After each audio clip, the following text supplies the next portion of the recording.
review of Simon vs. the Homo Sapiens Agenda by Becky Albertalli.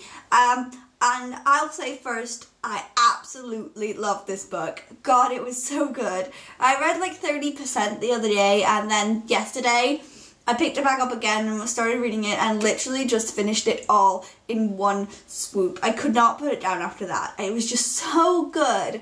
So this book is about a guy called Simon who is struggling with his sexuality. Well, sort of. He knows he's gay, but he's struggling with telling people, and he's been having this online email relationship with this boy who will not reveal his identity to him, but who he knows goes to his school and who also is not out to the world. So they sort of email each other, and every couple of chapters you get the emails that they've been sending to each other lately, so you sort of get a feel for their relationship.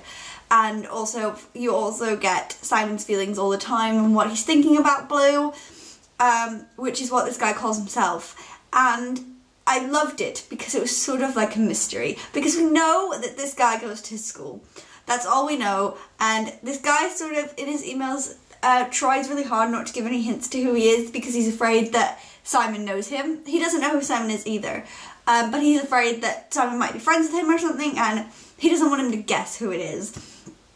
And so he accidentally drops hints sometimes, and then Simon will like have conversations with people and he'll be like, is it Blue? Is he Blue? And it's so adorable, and the whole time you're trying to guess who Blue is, and you never I don't think I ever expected it to be. I think I sort of like once thought, oh, is it him? But he sort of talks to lots of guys and says, oh, like, he's cute. I really think he's cute. I think he's good looking.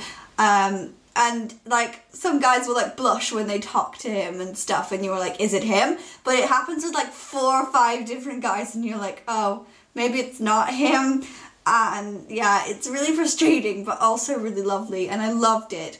I've not read many LGBT books. I think this is probably my first one with a character who is like, they're the narrator and they're gay and they're having struggles with it.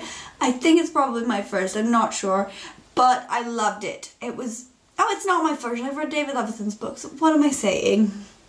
But it was I really loved it. It just, I think it did such a, not that I know because I don't have any personal experience, but it did such a good job of making it really easy to know what he was feeling and sort of comparing that to things that other people that don't have these problems will understand, and it was really well done. I really felt like it was realistic, like I was in the head of somebody who was going through those problems, and I really liked that aspect of it. The romance was adorable, and there were lots of side characters that I loved. I love it when there's a big ensemble of characters, and I love them all, and this is what this book had. I was so invested in all the characters' feelings for each other. Like, there were lots of characters that had little love triangles going on within 3 of them, and other ones that were struggling with their crushes, and it was so adorable to see, and I was really rooting for everybody in this book, and I really loved that when there were loads of characters to root for, because even if I loved Simon, I loved him so much, but even if I hadn't loved him, there were other characters that I could have latched on to that I loved